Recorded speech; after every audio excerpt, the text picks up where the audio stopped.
Last week I shared a video about how the kingdom of God is upside down. Since then, the world has been turned upside down by the coronavirus. But this may be the perfect time to start experiencing God in a new way.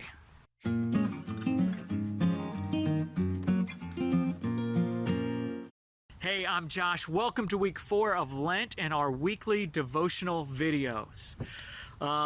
Things really have been turned upside down in the world, haven't they? School is closed. Businesses are closed. You can't even watch sports anymore. We have all been forced into a type of intentional isolation. Social distancing, we call it, right?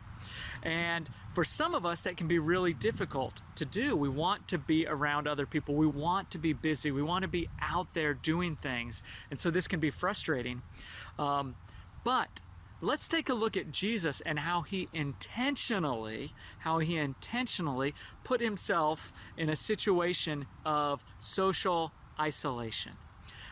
So let's go ahead and dive in. We're going to take a look at Luke chapter 5, verse 16. But Jesus often withdrew to lonely places and prayed. I'm going to say that again. But Jesus often withdrew to lonely places and prayed.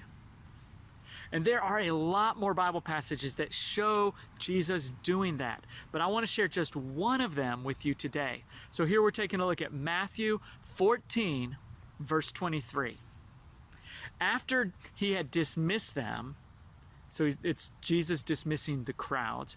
After he had dismissed them, he went up on a mountainside by himself to pray. Later that night, he was there alone. The first thing to recognize is that Jesus really did live an active life. He was constantly serving, constantly in relationships and conversations and meals.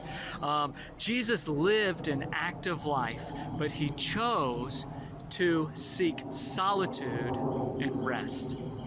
Jesus recognized that when he got emotionally overwhelmed, he needed rest. Jesus recognized that when he got physically overwhelmed, just from working long enough, he needed rest.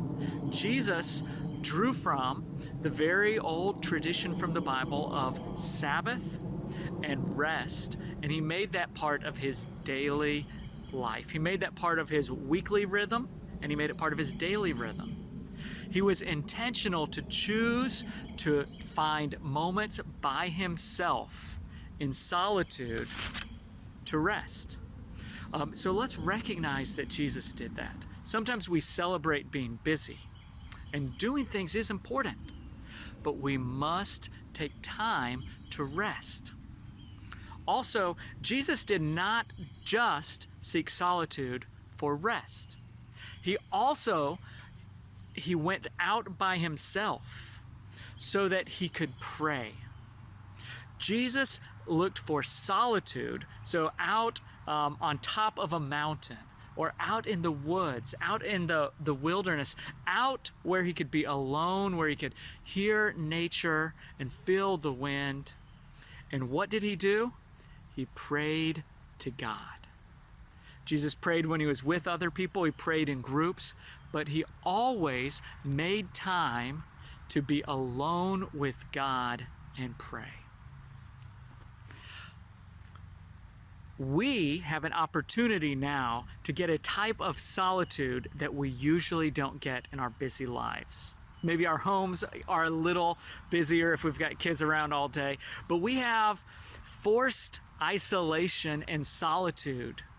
And that can be a good thing. I recommend that we use this time to follow what Jesus has been showing us how to get rest through solitude and how to turn to God in prayer.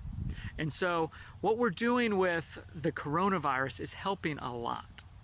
But there is one thing I think that is still going on in our lives that we might need solitude from. And that is social media, the news, about what's going on in the world. It's important. Very important that we stay up to date and we know what's going on. But I would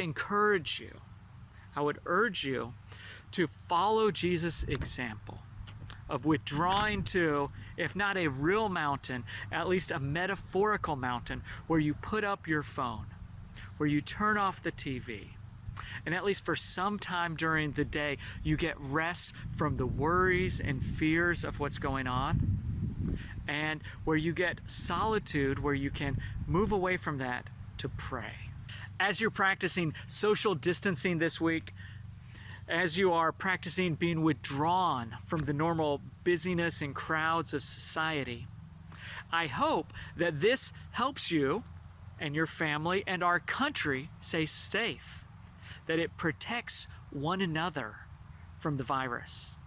But also, it's my prayer that you can connect with God, that you can find rest, and you can pray in deeper ways.